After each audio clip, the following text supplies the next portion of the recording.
नमस्कार दोस्तों, मैं ज्योतिषाचार्य योगेश पवार हमारी चैनल साइंटिफिक एस्ट्रो वास्तु में आप सबका हार्दिक स्वागत करता हूं। दोस्तों, सबको मेरा राम राम राधे राधे। आशा करता हूं आप सब मज़े में होंगे। दोस्तों, आज का जो वीडियो का विषय है वो थोड़ा सा अलग है। राजयोग के बारे में है भी और नहीं भी, परंतु इसके लिए आपको यह वीडियो पूरा देखना होगा। और राजयोग अगर नहीं है तो आप कैसे उसको बना सकते हैं कुंडली में, ये रहस्य मैं आज आपके सामने खोलूँगा। लेकिन उसके पहले अगर आप हमारे चैनल पर नए आए हैं तो हमारे चैनल को सब्सक्राइब करें, लाइक करें, ज़्यादा में ज़्यादा शेयर करें और बेल आइकन को दबाना कभी ना भूलें, ताकि ऐसे ही वीडियो आपके सामने सबसे पहले आए। तो दोस्तों, राजयोग कई प्रकार के होते हैं और एक स्पेशल राजयोग है जिसको नाम बोलते हैं विपरीत राजयोग। और विपरीत राजयोग यानी कि उल्टा राजयोग या तो रिवर्स राजयोग, जो सीधा नहीं है। विपरीत राजयोग बहुत अच्छे रिजल्ट देता है, आपको मालामाल बना देता है, धन दौलत शोहरत गाड़ी बंगला सब कुछ देता है। परंतु आपकी कुंडली में हो या ना हो तो अच्छी बात है, पर अगर नहीं है तो क्या हम राजयोग का फल अन्य किसी ढंग से पा सकते हैं या नहीं? दोस्तों, ज्योतिष शास्त्र इतना बड़ा है, कई सारे ऐसे सिद्धांत हैं जिसके हिसाब से आप विपरीत राजयोग का फल, अगर कुंडली में राजयोग नहीं भी है तो भी आप इसका फल पा सकते हैं। करना कुछ भी नहीं है, आपको बहुत सिंपल सादा सा उपाय है, आगे मैं बताऊंगा। लेकिन इससे पहले जान लेते हैं कि विपरीत राजयोग है क्या। विपरीत राजयोग उसको कहा गया है कि कुंडली में 3 स्थान है, यानी कि छठा स्थान, 8वां स्थान और 12वां स्थान। ये 3 स्थान के अधिपति अगर एक दूसरे के घर में है तो विपरीत राजयोग होता है। मानो कि छठे स्थान का अधिपति या तो 8वें में या 12वें भाव में है, 8वें भाव का अधिपति छठे या 12वें भाव में है, या तो 12वें भाव का अधिपति छठे या 8वें में है। एक ग्रह हो सकता है, 2 ग्रह हो सकते हैं, तीनों भी हो सकते हैं, तो इसको विपरीत राजयोग कहते हैं। इसका डिटेल वीडियो में बाद में रखूंगा, लेकिन अभी फिलहाल सिर्फ राजयोग के बारे में बात करेंगे कि अगर नहीं है तो हम इसे कैसे बना सकते हैं अपनी कुंडली में, और उतना ही फल हम पा सकते हैं। बहुत सीधा साधा है। परंतु एक बात और भी जान लेनी चाहिए इसमें कि छठा, 8वां और 12वां स्थान क्यों, और उसे ही विपरीत राजयोग कहा गया है। कुंडली में दोस्तों छठा, 8वां और 12वां स्थान अशुभ माने गए हैं और उसी से राजयोग होता है, यानी कि अशुभ स्थान से राजयोग भी होता है, उसमें कोई दो राय तो है नहीं। तो पहला तो जानते हैं छठा स्थान क्या है। छठा स्थान जो है आपका रोग शत्रु का है। 8वां स्थान क्या है? 8वां स्थान रहस्य का है, यानी कोई भी चीज़ अकस्मात आपके सामने आ जाती है। जब अकस्मात का शब्द लिया है तो अकस्मात भी हो सकता है इसी स्थान से। अगर अकस्मात आपको देखना है, एक्सीडेंट देखना है, तो यही स्थान देखना होता है। और 12वां स्थान जो है आपके खर्च का है, व्यय का है। मृत्यु का भी कहा गया है, लेकिन यहाँ मृत्यु की कोई ज़रूरत नहीं है हमें। व्यय यानी कि खर्च। अब खर्च 2 तरीके से होता है। एक खर्च जो होता है वो आप फिजूल का खर्च करते हैं, या तो हो सकता है कि ज़रूरी भी हो, तो ज़रूरी खर्च भी तो करना पड़ेगा, नहीं तो कोई आदमी जी नहीं सकेगा।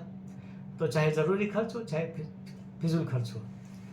परंतु एक इसका तीसरा जो एंगल है वो भी है, 12वें स्थान से जुड़ा, कि यह इन्वेस्टमेंट कराता है। 12वां स्थान यानी आपकी जो आय है, आपके पास जो पैसा आया है उसमें कुछ भाग आप इन्वेस्ट करते हैं तो वो बढ़ चढ़ के आपके पास वापस आता है। यानी 12वां स्थान भी देखा जाए तो थोड़ा शुभ ही है। लेकिन ये 3 स्थान क्यों? क्योंकि अगर आपकी ज़िंदगी में आपको चैलेंजेस मिलते हैं तो आप बहुत आगे जाते हैं। अगर आपको चैलेंजेस नहीं मिलते तो आप आगे नहीं जा सकते। इसीलिए इस भाव से विपरीत राजयोग कहा गया है।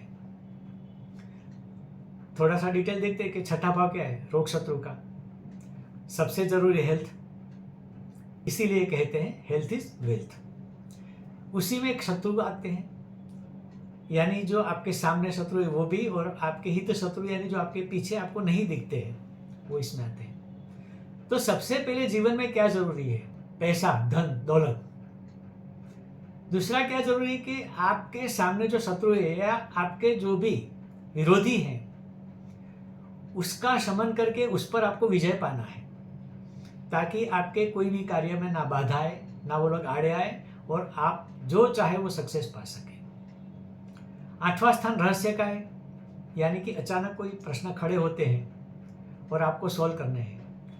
यानी यह भाव आपको सिखाता है कि आप हमेशा तैयार रहे, चौकन्ना रहे, सावधान रहे, ताकि आपके जीवन में कभी भी कोई भी प्रश्न खड़ा हो जाए तो आप उसको सॉल्व कर सकेंगे।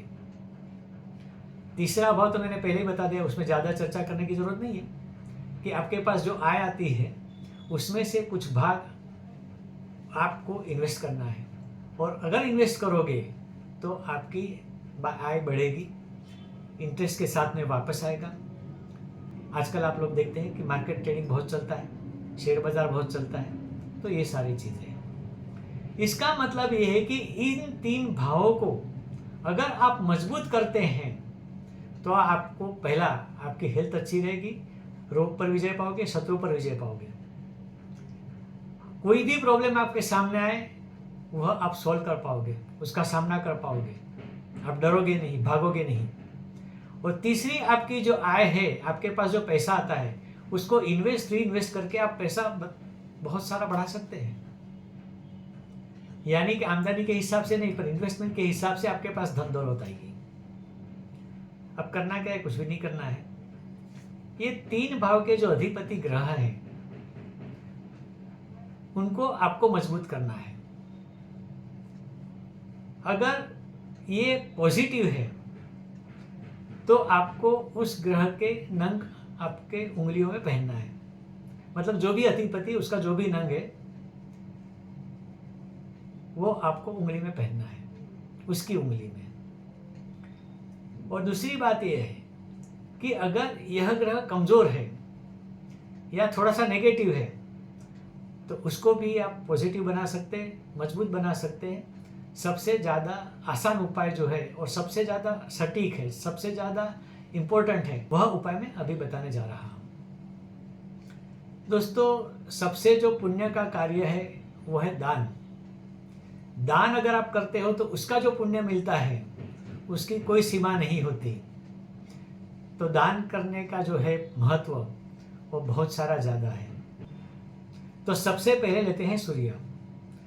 सूर्य के लिए हम क्या दान कर सकते हैं? देखो, सूर्य यानी राजा। राजा क्या होता है? सबका ख्याल रखता है। अपनी जो प्रजा होती है उसके लिए 3 मुख्य ज़रूरियातें, रोटी, कपड़ा और मकान प्रोवाइड करता है। यही बात हमें भी करनी है कि भूखों को आप खाना खिलाओ, जिसको भी ज़रूरत हो उसको भी खाना खिलाओ। तो ये सबसे पहला पुण्य का कार्य है। दूसरा, जो आश्रम चलते हैं, जो बिना घर बार के हैं या वृद्ध है या अनाथ बालक है, कई सारे आश्रम चलते हैं, वहाँ आप दान कर सकते हैं। और तीसरा जो है, आप वस्त्रों का दान कर सकते हैं। यानी जिनके पास वस्त्र नहीं है, बहुत गरीब है, उसको आप वस्त्रों का दान करो तो आपका सूर्य मजबूत होगा और बहुत अच्छे फल देगा, अगर 6, 8, 12 में है तो। यहाँ मानो कि चंद्र है तो क्या कर सकते? यहाँ आप जो कुंवारी कन्या हैं, लड़कियां हैं, उनको खीर चावल खिला सकते हैं, सफ़ेद चावल का दान कर सकते हैं, सफ़ेद वस्त्र का भी दान कर सकते हैं, और सबसे अहम, शिव जी को दूध से अभिषेक कर सकते हैं। अगर मानो यहाँ मंगल है तो मंगल यानी शक्ति, जो ब्लड का कारक है, तो सबसे अच्छा जो दान है वो रक्तदान है। ब्लड डोनेशन कैंप में जाइए, रक्तदान करिए, सबसे ज़्यादा पुण्य आपको यहाँ मिलेगा और आपका मंगल बहुत अच्छे फल देगा। अनाथालय या अनाथ आश्रम है जहाँ पे, वहाँ भी आप दान कर सकते हैं। गुड़, गेहूँ आदि का भी आप दान कर सकते हैं। मंगल का एक महत्व का ध्यान है मसूर की दाल, उसका भी आप दान कर सकते हैं। अब मानो यहाँ पर बुध है, तो बुध के लिए आप क्या कर सकते हैं? बुध विद्या का कारक है, तो जो बच्चे पढ़ते हैं, गरीब है, जिनके पास पैसा नहीं है, उनके पढ़ाई लिखाई की व्यवस्था आप कर सकते हैं। यानी उनको जो चीज़ें चाहिए, अगर फीस भरनी है तो फीस भर दें। तो ये सारी बातें गरीब विद्यार्थियों के लिए आप ज़रूर करें, इसका सबसे ज़्यादा पुण्य फल आपको मिलेगा। गाय को हरी घास खिला सकते हैं आप, ये भी आपको बहुत पुण्य देगा। और तीसरी जो आप खुद कर सकते हैं, आप फ्री में बच्चों को पढ़ाएं। जो गरीब है, जिनके पास पैसा नहीं है ट्यूशन जाने का, तो आप खुद अगर पढ़े लिखे हैं तो थोड़ा सा वक्त निकाल के इनको पढ़ाइए। ये बहुत ही अच्छा दान होगा, जिसे हम विद्या दान कहते हैं। गुरु क्या है? ज्ञान का कारक है, बुध के पैरेलल जाता है।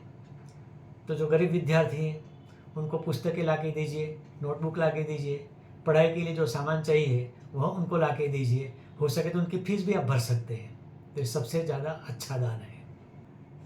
गुरु शादी, विवाह, मैरिज का कारक है। जब गरीब कन्याएं होती है, उनके पास पैसे नहीं होते, तो आप उनका विवाह करा के आप कन्यादान करिए। शायद इससे ज़्यादा पुण्य का काम कोई और है ही नहीं। हो सके तो ज़रूर करिए।